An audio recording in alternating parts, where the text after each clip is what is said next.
Hey everyone, welcome back. I appreciate you being here today. I got a story that's been heavy on my mind. So, get into it.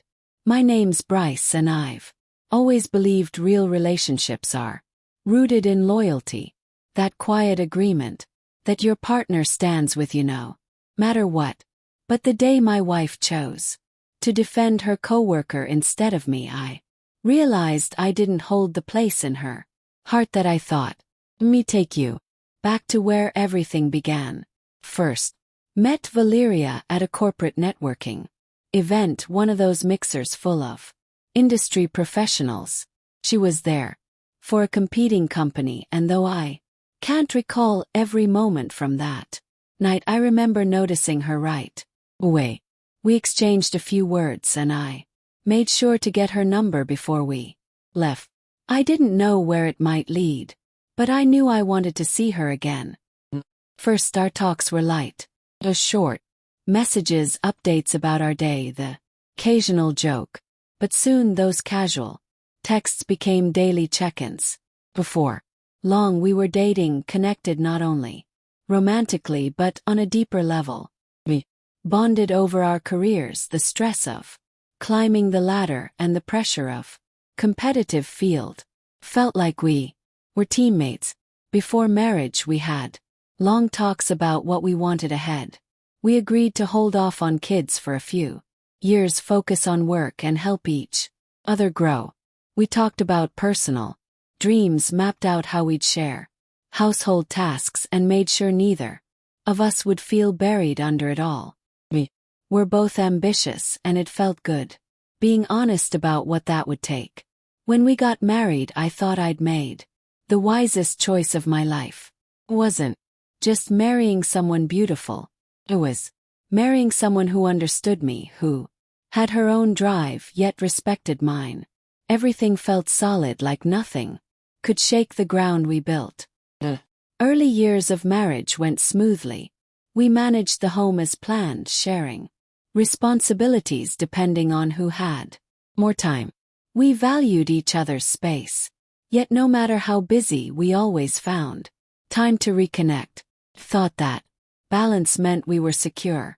When the moment came to start a family like we'd discussed, Valeria began to stall.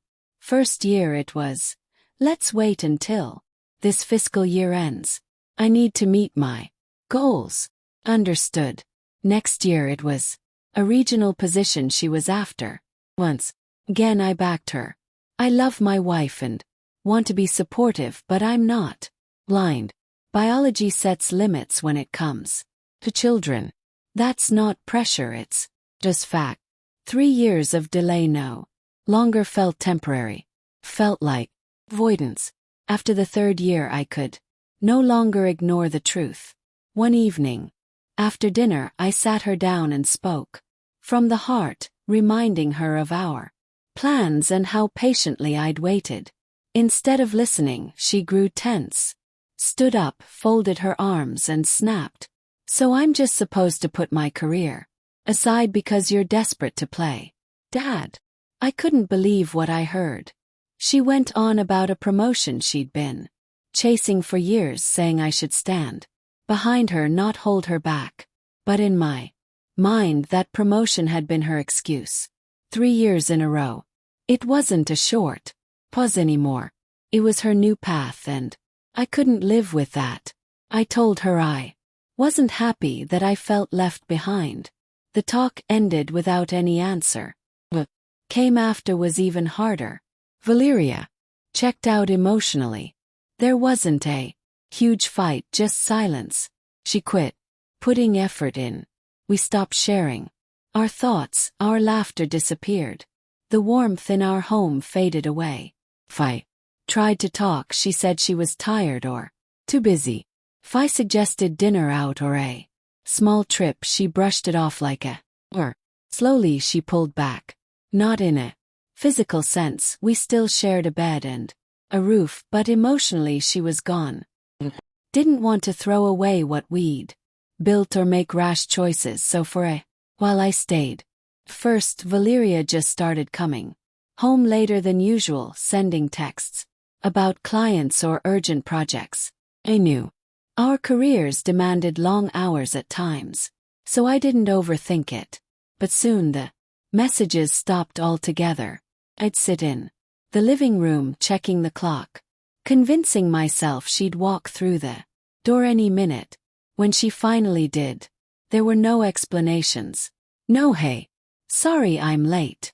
She'd head straight for the shower, change clothes and crawl into bed. If I asked about her evening, she'd brush it off or claim she was too tired. Then came the night that shifted everything. She walked in and moved toward the bedroom. As she passed me, I caught the smell of alcohol. I stood up and asked gently, "Valeria, have you been drinking?"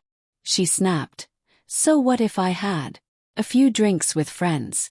Am I not allowed to live my life?" All I wanted was honesty, but she acted like I was cross-examining her. When I asked why she hadn't mentioned where she was or who she was with, she shot back, "What? Are you my babysitter now?" When she tried to push past, I lightly held her arm, asking her to stop. She stared at me coldly and said, "If you don't let go right now, I'll call the police for harassment." My hand dropped before my mind even processed what she'd said. Walked off, closing the bedroom door. Like nothing happened. I stood there, shaken, not angry, just stunned. Realized then I wasn't emotionally safe in my own home. From that night forward, she barely acknowledged me. No greetings, no small talk, not even common courtesy. But it wasn't just silence. She began doing things deliberately, staying out later, sometimes not coming home at all, like she was daring me to react. The worst part was I still clung to hope, still tried to be patient. Few weeks later, my company asked me to deliver a package to Valeria's office. Thought maybe I'd surprise her with a smile if she wasn't busy. At reception, I signed in, got directions, and went up. I passed one of her coworkers, someone I'd heard her mention before. I caught him muttering something insulting under his breath. I stopped, turned, and asked, "What did you just say?" He looked at me like I was imagining things, which only made me angrier. Asked again, more firmly. Just then Valeria appeared, likely told I was there. I explained what happened, how I heard the remark, and confronted him, but he denied it.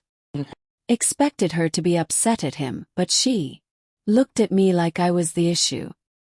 Turned to him, asked if he said it, and when he shook his head, she said he wouldn't lie about something like that. I stood frozen.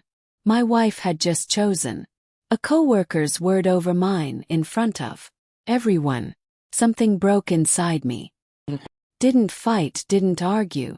I handed over the package, wished the office a good day, and left with a lump in my throat. I didn't go back to work.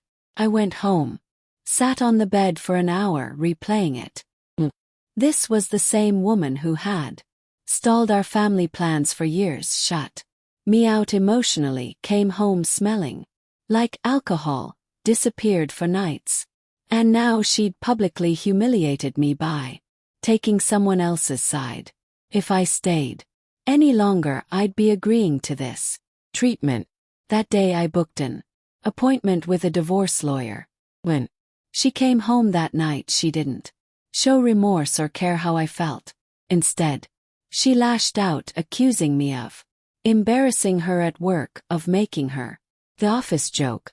She shouted for what felt like hours before storming off to bed. I sat in silence, stunned at how easily she'd twisted it, painting me as the villain. Looking back, I realized how many red flags I'd ignored. Eventually, I found out her coworker was more than just a colleague. That explained why she sided with him. It wasn't about loyalty. It was about their secret. Promised myself I'd deal with him later. But my priority was freeing myself from the marriage. As I share this, I want to leave you with lessons I learned the hard way, hoping they save someone else from heartbreak. Loyalty isn't promised. In marriage, you might believe your bond is unshakable, but if your partner isn't equally invested, the cracks will show. I ignored the signs thinking things would change, but they only worsened. You're the only one making sacrifices. The relationship becomes unbalanced, meant to be give and take. If one person carries all the weight, resentment grows. I carried everything while Valeria put her career first, and it broke me. Silence is louder than shouting. Emotional withdrawal isn't about needing space, it's about disconnection. When she stopped caring, I knew the end was close. Most importantly, never remain where you're devalued. You should never beg for respect. I tried making Valeria see my worth, but she couldn't, and no effort changed that. If respect isn't freely given, it's time to walk away. As I close this chapter, I urge you to reflect on your relationships. If you notice emotional distance, imbalance, or lack of respect, don't ignore it. Love should make you feel valued, supported, and cherished. If it doesn't, reconsider. Love to hear your thoughts. What lessons have you learned? Were there signs you missed in your own journey? Share in the comments. I'd like to discuss it with you. And if you think someone else needs this message, share it. You never know who it might help.